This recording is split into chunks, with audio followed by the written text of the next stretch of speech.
Well, hello there, everybody. We're sitting here in Burlington, Iowa, at the truck stop. My logbook is getting reset today, even though I didn't really need that reset, but it's just the way it turned out. I've got to wait to get loaded. I have a load of tires here waiting for me for tomorrow. So here I wait. It works out in my logbook anyways this way, so I'm not complaining. I'm sitting here at my truck stop. And I told you at the end of yesterday's video that we would sit down and talk today a little bit about this trailer situation that I've got going on. So as you all know, if you've been watching my videos and keeping up recently, I've been talking about that I'm going to be getting my own trailer. For behind my truck, a 53-foot step deck is what I was looking for. Though I was also looking at flatbeds, because I've realized that flatbeds are a lot cheaper. But step decks are more useful to me. You can haul more different kinds of freight. You can haul pretty much everything you can on a flatbed with a step deck, but you also have the option of hauling higher freight. I also like that the bed of the trailer is a lot lower. It's easier to work on my freight and tie it down when the deck of the trailer is lower, easier to jump up there and, arrange things, put my tarps on, whatever. So I've always preferred step decks, and I've always wanted one. I've been asking to buy one. I've been telling them in the office I want to buy one for a couple of years now already. And they've always talked me out of it and sort of said, no, it's better that I pull their trailers because that way we can do drop-in hooks, and that's just the way our business was run at that time. It just made more sense. You drop an empty trailer off, you pick up a loaded trailer, you take off with that trailer. You bring that trailer somewhere, you drop it there, grab a different trailer. We're always switching trailers, right? And I totally see the benefit in that. That's obvious. But I've always wanted to have my own trailer. That's always been my dream since I was 8 years old. Like, I want my own unit. I want my whole own unit. And it hasn't worked out. Well, recently there's been some changes coming down the pike, and we're sort of adjusting the way we do things in around here. They're moving away from the drop and hook idea and moving towards all owner-operators owning their own trailers. Now, I think this is a really good thing, not just because that I've always wanted to own my own trailer. I think that we'll have less downtime overall with trailers if everybody owns their own trailer. Everybody always treats their own equipment better than someone else's equipment. So when all the guys have their own equipment, they have to make sure their trailer is maintained all the time. They're not dropping broken trailers and not telling anybody. That happens sometimes. It's when you're switching trailers around, some guys, there might be a little ding here, a little ding there. Maybe they bump into something and there's a little bit of damage on the trailer. I think there will be less downtime when everybody owns their own trailer because everyone will take care of their trailers a little bit more, be a little bit more careful. That's a theory I have. It's not proven or anything, but that's a theory I have. That's not why they did it, though. They have other business reasons that they did this for their own reasons, and they're encouraging and incentivizing us owner-operators to buy our trailers and pull our own trailers. And obviously this was music to my ears when I heard this. I was like, really? Like, pinched myself. Are you serious? You're actually going to let me buy my trailer now? This is going to be good. So I was excited about it. I'm not sure how other guys were feeling about it, but I can only speak for myself. So that's the direction we're moving into. We're restructuring how things are done, and that's part of it. So I have to find a trailer. Or have the opportunity to find a trailer anyways. Right? I could still pull their trailers if I want to, but I have the opportunity now. So it's not like they're forcing us to buy our own trailers right now, but they're heavily incentivizing us. Like, we'll be making less money if we'll pull their trailers, but we'll make more money if we pull our own trailer. That kind of makes sense, right? Because if you pull your own trailer, you should be making more money because you have more expenses. And when someone says, hey, you can own it and you can make more money, say no more. Say no more. I was very excited. So that's why I started looking around for trailers. Now, I don't want to rush into it. I want a specific trailer. I have a preference. I like Mack trailers. They're sort of like the Peterbilt of trailers, some might say, or the Kenworth of trailers, Nothing more fine than a W9 pulling a Mack. In my opinion. I love Mack trailers. That's just sort of been I think. So I want to wait till I get the trailer that I want. I want there to be lots of lights on it, right? I want nice, shiny, chrome polished wheels, you know. Maybe I can get it somewhat color matched to Old Blue. Maybe, I don't know. We'll see. But I started looking around at prices this past week, and our Canadian dollar is doing so bad right now. So bad. And all trucking is in American, right? Everything is by miles. If you get paid by the miles, you get, like mileage, you get paid by the mile. Everything's by miles in trucking. Doesn't matter. We don't do anything in kilometers in Canada, really, except for like speed limits. I don't want to just jump into any purchase right away. I don't want to rush into this. So all trailers are priced in American dollars. So I priced out and I spec'd out the trailer I want with everything I want on it. Everything. And it turned out to be just under 75,000 US dollars. Translated into Canadian, that's around $100,000 Canadian. That's a lot of money for a trailer. Now I can go get a used one for a little cheaper than that. I could also go to a different brand. I could go to Retnoir. I really like Retnoir. Retnoirs, is that how you pronounce it? Retnoir? Those trailers are really nice as well. Wilson trailers, I like those as well. So I'm looking at other brands too. I'm just sort of like, if I can get a Mac, I can get a Mac. But it's a trailer. Trailer's a trailer, right? Eventually they're all going to get a little dinged up anyways with forklifts and everything and loading freight onto it and securing it on there. It's hard to keep the trailer looking nice, but I'm going to do my best. Looking at the prices of new trailers now, and I don't feel comfortable purchasing one at this moment. I'm going to have to give myself a little bit of time to prepare because the finances we have in our account, like you got to remember we have a child that's coming. Brit is expecting this summer, so we got a new baby on the way. I don't want to make any big rash financial decisions and financial purchases right now.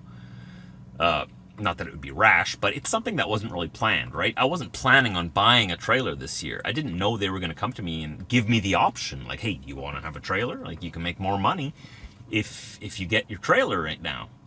Wasn't expecting that. So I didn't have any money earmarked for it. I didn't have any money put away for it. I like to make sure that all the money is allocated properly so that when I go and make a purchase that was planned. Big purchases I don't like. Sometimes I'm a little spontaneous. If I go to the mall or whatever, or if I go to like Costco, you go in there looking for one thing, you come out with a cart full. We're all guilty of that. But when it comes to a big business decision like this, up to $100,000, like anywhere between like $65,000 and $100,000, I don't want to just rush into this. So I've done all the math and I've decided that for now, for the time being, I'm going to rent a trailer. And I did the numbers. I'm going to rent a trailer for a while. So that's my trailer then. That's always going to be mine, married to my truck. And I'm going to keep that one until I'm in a better position to purchase my trailer. So I wouldn't want to rent forever because at the end of it, I don't want payments without having an asset at the end of it, right? That's not the point. But even with the rental, I'll be making more money having my own rental behind me than pulling one of their trailers.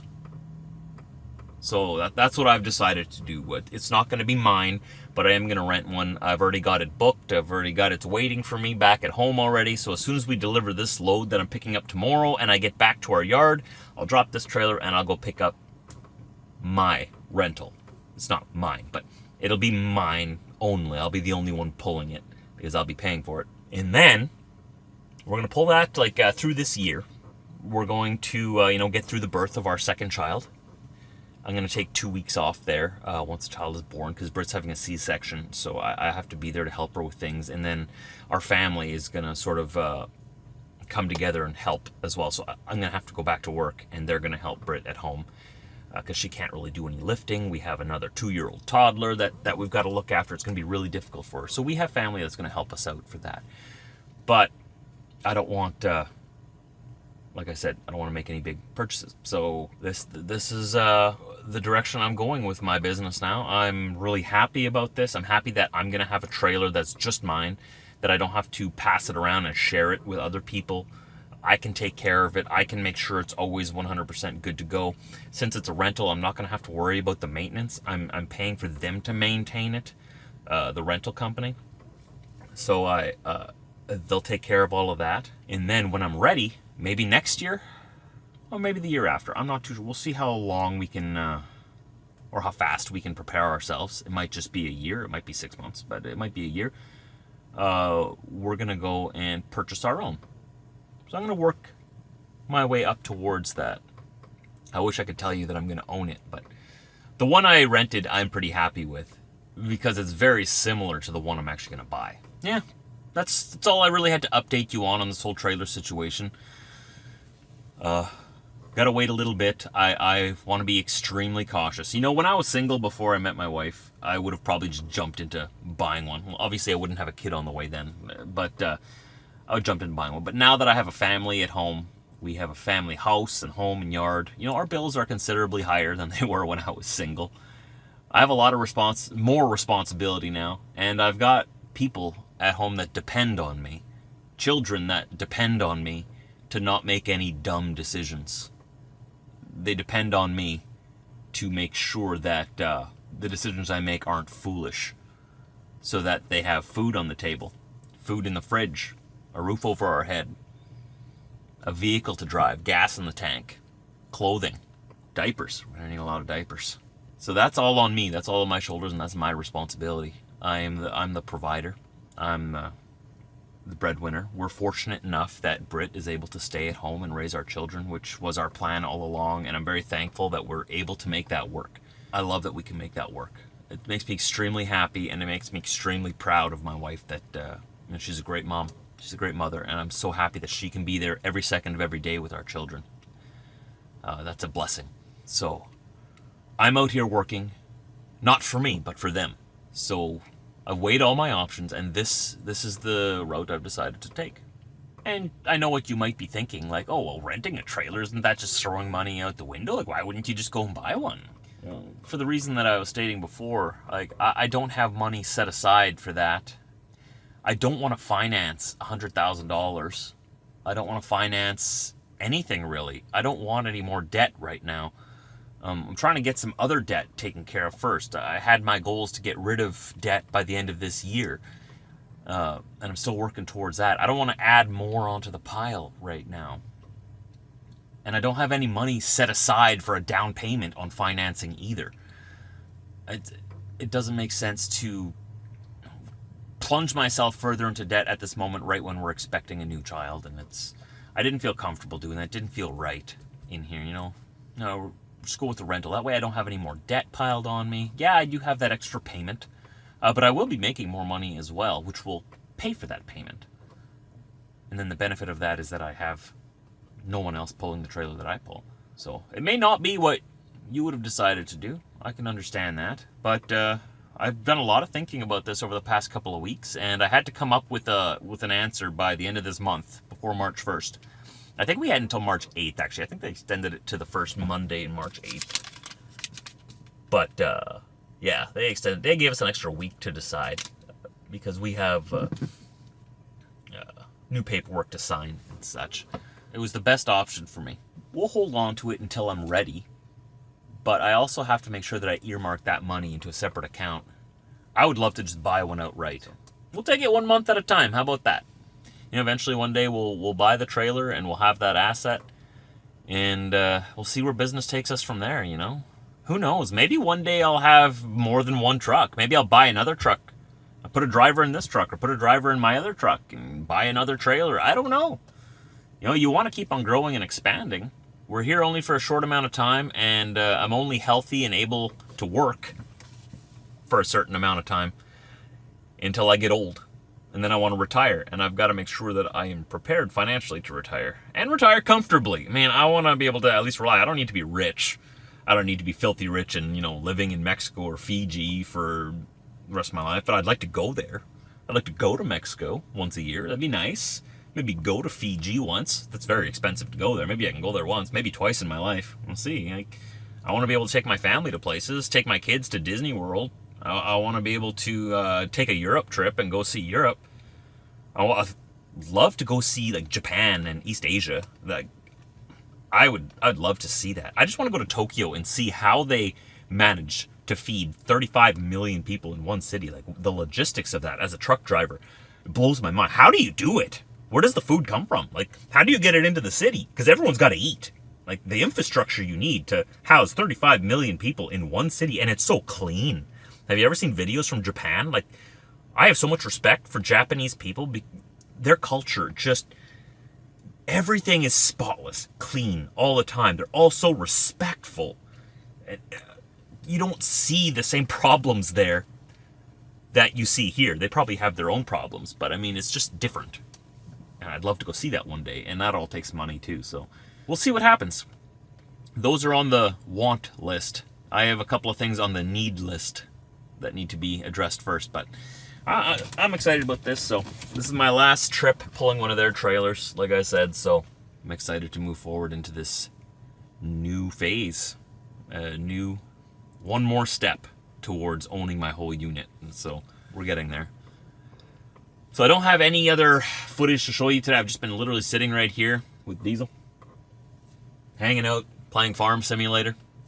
The Team Canada, Team USA game is on in an hour or so. I've been trying to figure out ways to watch it, but I don't have any subscriptions to any services that allow me to stream it. And I tried to subscribe to ESPN to watch it here in the States, but since I have a Canadian phone, even like with a Surfshark or NordVPN, it won't let me because it's a Canadian phone that says, oh, this isn't available in your area because you're Canadian and ESPN's an American service. And so I go to the Canadian service and they see that I'm in the US and like, oh, this isn't available in the region you're in because you're in the US and this is a Canadian service. So I'm like, I guess no one's going to let me watch the game.